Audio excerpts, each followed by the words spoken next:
Assalamualaikum warahmatullahi taala wabarakatuh. Nama saya Muhammad Akram bin Muhammad Yunus, nombor matrik I21105187. Saya dari kumpulan 8 dalam kursus pemikiran kritis dan kreatif yang disyarahkan oleh Al-Fadil Ustaz Syed Syariman bin Syed Ali. Baru-baru ini beliau telah memberikan saya tugasan akhir yang di mana beliau telah mengarahkan supaya saya membuat satu ulasan mengenai salah satu tajuk yang diberi pilihan oleh beliau dalam buku yang dihasilkan oleh beliau sendiri yang bertajuk Wacana Pemikiran Islam bagi menggantikan peperiksaan akhir semester.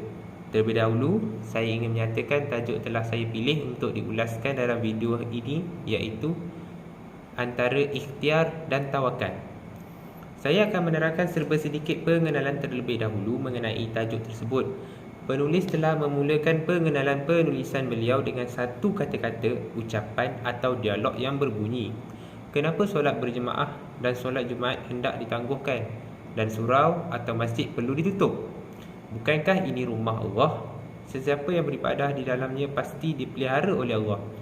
Kita tidak perlu takut kepada coronavirus. Allah lebih perlu kita takuti. Dengan adanya ucapan sebegitu, penulis menggambarkan kepada pembaca bahawa terdapat segelintir masyarakat di Malaysia, khususnya dalam kalangan orang Islam, menjadi buah mulut dalam media sosial sehingga tular. Bahkan penulis juga menyatakan bahawa isu tersebut berkait rapat dengan keputusan mesyuarat Jawatankuasa Muzakarah Khas Majlis Kebangsaan bagi Hal Ehwal Agama Islam Malaysia (MKI) pada 15 Mac 2020 yang memutuskan bahawa semua aktiviti masjid dan surau termasuklah solat secara berjemaah serta solat Jumaat ditangguhkan ke satu tempoh yang akan diberitahu kelak. Tidak terhenti di situ, keputusan tersebut ditetapkan setelah mendapat pandangan serta nasihat dari Kementerian Kesihatan Malaysia (KKM) berhubung dengan bahayanya penyebaran wabak coronavirus dalam negara kita. Perkara tersebut telah menimbulkan banyak reaksi dari pelbagai masyarakat yang di mana ada sebahagian yang menurut sahaja dan ada juga sebahagian yang mempertikaikan usaha tersebut. Hal ini ekoran sikap kurang peka, sambilewa dan memandang mudah polisi pihak kerajaan yang mengeluarkan perintah berkurung, dikritik dan dilanggar sewenang-wenangnya. Itu belum dikira ada sesetengah pihak yang disyaki terdedah dengan virus tersebut, tidak mahu memberi kerjasama untuk tampil membuat saringan kesihatan bagi memastikan mereka bebas daripada jangkitan atau menjadi pembawa wabak tersebut. Penulis telah membalas isu tersebut dengan mengemukakan hujah-hujah beliau, antaranya yang berbunyi, hakikatnya, kata-kata jangan takutkan corona melebihi takutkan Allah dan perlu bertawakal hanya kepada Allah tidak lebih dari ungkapan nakal yang kelihatan benar tetapi dibaluti kebatilan dan kejahilan. Allah Subhanahu Wa Taala menjadikan alam ini dengan peraturan-peraturannya yang sangat tersusun rapi. Peraturan inilah yang dikelani dengan sunnatullah atau dalam ilmu sains disebut law of nature. Ia merupakan satu sistem yang Allah jadikan di alam ini bagi memudahkan manusia berinteraksi dengan alam yang merupakan sistem peraturan tabi'i yang tetap. Beliau juga menambah, umpamanya, kertas apabila terkena api akan terbakar kerana sifat bagi api itu membakar. Kenapa ia terjadi? Kerana sifat sabab dan musabab atau penyebab dan akibat yang telah Allah Subhanahu Taala aturkan untuk alam ini dalam ungkapan yang mudah. Setiap kejadian itu pasti bersebab. Yang berkuasa penuh adalah Allah Subhanahu Taala sahaja. Namun sunnatullah ini boleh berubah sekiranya Allah kehendaki.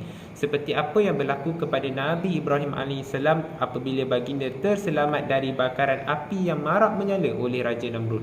Tetapi dalam situasi yang biasa berlaku, sunnatullah api membakar berlaku secara semula jadi.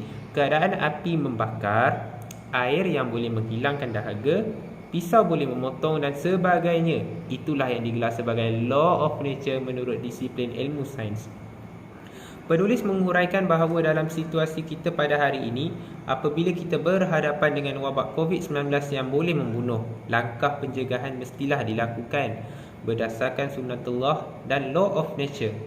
COVID-19 boleh menjadi asbab yang akan memudaratkan, bukan kerana virus ini terlalu berkuasa mengatasi kuasanya Allah Subhanahu Taala, tetapi kerana Allah telah menjadikan virus ini mempunyai asbab yang memudaratkan manusia dengan izinnya jua.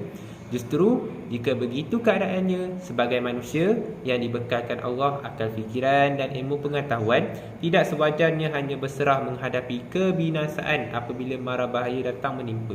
Menghunuskan senjata tawakal dalam apa-apa situasi seperti sebegini sebenarnya meruntuhkan pegangan akidah Ahlussunnah wal Jamaah yang menjadi pegangan umat Islam keseluruhannya.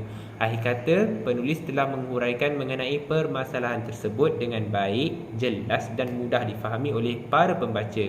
Setiap apa yang dituliskan oleh beliau hendaklah kita mengambilnya sebagai pengajaran dan intipati dalam kehidupan seharian kita untuk diamalkan sentiasa. Saya berharap agar penulis akan terus bersemangat dalam menghasilkan karya-karya ilmuwan sebegini bagi memastikan ilmu serta kefahaman Islam dalam menyelesaikan sesuatu permasalahan yang timbul berpandukan kepada ajaran akidah Ahlussunnah wal Jamaah yang berpaksikan kepada Al-Quran, As-Sunnah serta Ijtihad dan bukan hanya berpaksikan pada akal semata-mata.